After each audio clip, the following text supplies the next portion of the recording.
Christmas came quietly that year, without loud parties or crowded tables, arriving instead through soft snowfall and warm yellow lights glowing in apartment windows.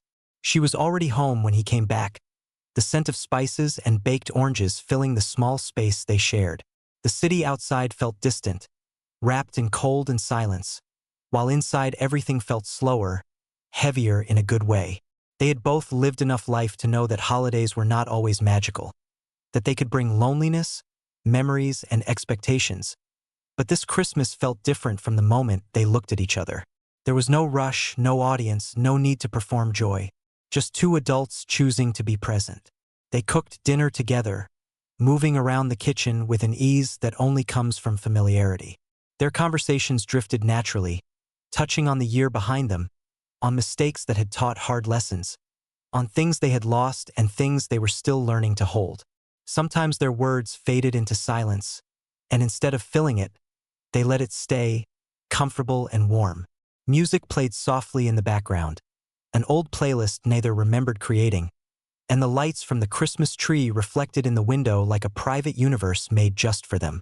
When they finally sat down to eat, candles flickered between them, and the simple meal felt intimate, almost ceremonial.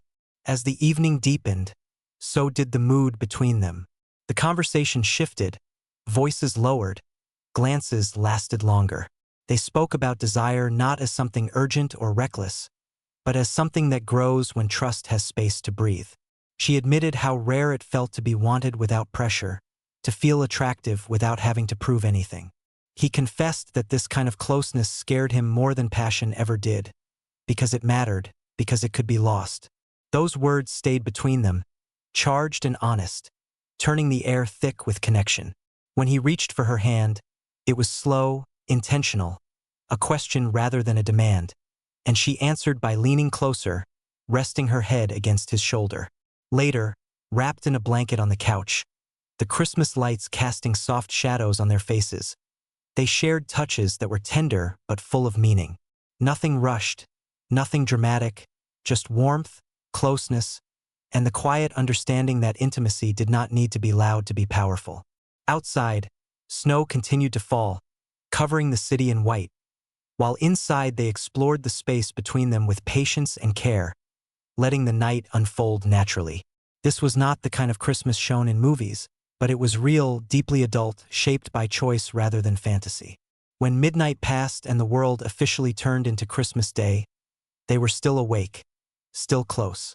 She whispered that this was the first time a holiday felt like rest instead of obligation. He kissed her forehead and agreed, knowing that what made this night special was not the decorations or the date, but the way they met each other without masks.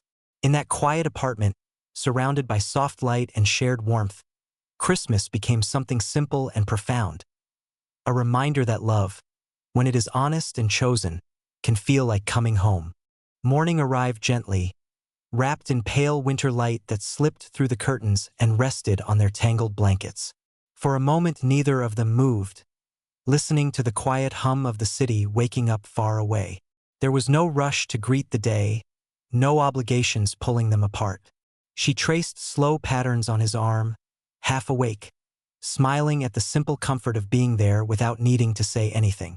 He watched her for a while, thinking about how rare it was to feel this unguarded, this steady, especially on a holiday that once carried so many expectations. Christmas morning, he realized, didn't need excitement to feel meaningful. It needed honesty and time. They eventually got up, making coffee and standing barefoot in the kitchen, sharing the warmth of the mug between their hands.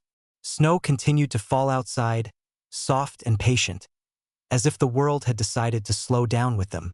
They talked about the future without pressure, about plans that felt flexible instead of heavy, about hopes they were no longer afraid to say out loud. There was laughter too, easy and quiet, the kind that comes from understanding rather than performance. When they exchanged small gifts, it wasn't about surprise or value, but about recognition, objects chosen because they said, "I see you, I know you, I care." As the day unfolded, they stayed close, moving from room to room, sharing space the way only adults who trust each other can.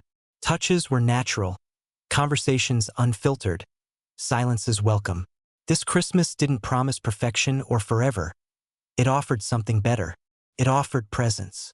And as evening returned, bringing soft lights and the familiar glow of the tree, they knew this holiday would stay with them long after the decorations were put away. Not because of what they did, but because of how fully they chose each other, in the quiet, honest way that lasts.